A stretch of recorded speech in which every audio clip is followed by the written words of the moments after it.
You know, we've entered a new era. An era of confusion about deflation is giving way to a new era about confusion of inflation. Yes, it's becoming a highly politicized sort of event, whether or not we want inflation and how much inflation, and this inflation is good. But one thing you and I have said is that, the 70s are back. We started to warn about that stagflation sort of thing, inflation in prices and all goods and services, and a decline in employment numbers, so a rise in unemployment. Well, today's cover: New York City sex workers rampant in open-air prostitution market amid lax enforcement. We saw that in the 70s. If you lived in Manhattan or visited often during the 1970s, what you saw were a lot of prostitutes in Times Square. Yep, exactly. New York City reverting to its 1970 glory days of drug use and prostitution, because similarly, you had stagflation at that time, and we have stagflation again now. And you had, back in the 60s, a collapse of what was known as the Nifty 50 on Wall Street. Stock market went into a swoon in the 70s, which caused economic mayhem. We've got a stock market right now which is trading near all-time highs.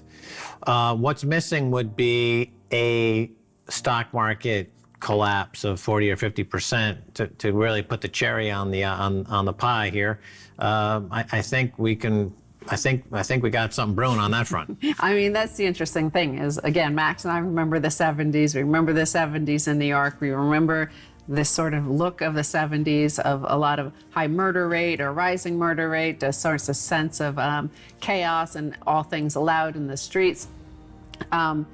Obviously, it's not as bad, the murder rate and all that stuff there in Manhattan. But one thing that is very different from then is we did have that high inflation, but there was no such thing as stimulus checks and these trillions of dollars being poured into the economy.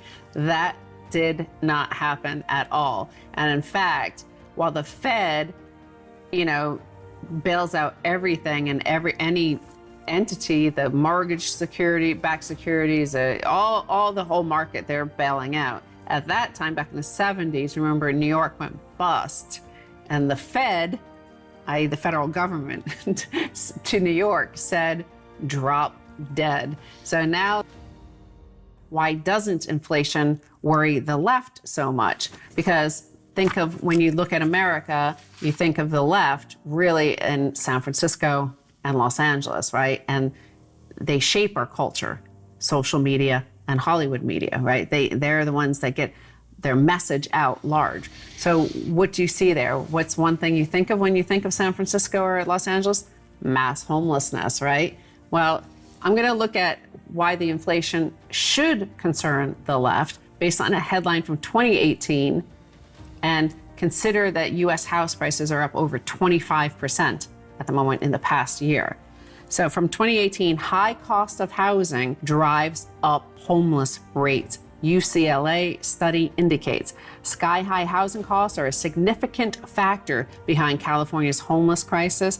In a study contained in the latest UCLA Anderson forecast released Wednesday, this was 3 years ago, UCLA found that higher median rent and home prices are strongly correlated with more people living on the streets or in shelters. The research backs other studies that have found a similar relationship.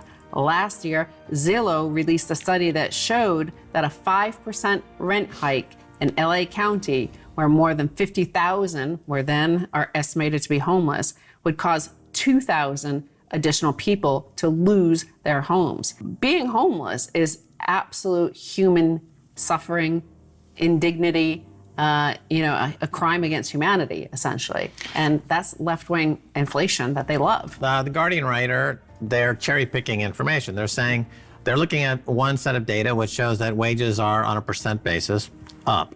And they're making a conclusion that, well, why shouldn't the left be happy about this because wages are up? So they refuse to simply add context to that number and say, okay, wages are up this much, but inflation's up more, so your adjusted quality of life is down. So the left is mathematically and financially illiterate. They refuse to put numbers into context. They cherry pick a number and then they build a scenario around social justice.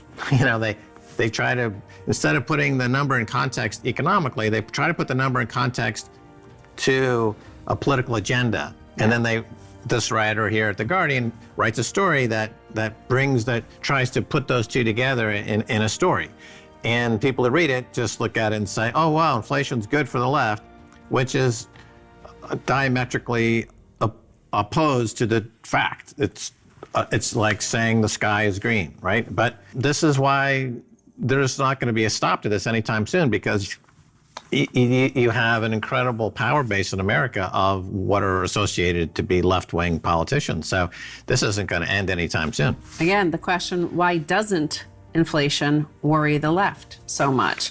So we've pointed out that homelessness, there's a strong correlation between house prices, inflation, and house prices, and homelessness.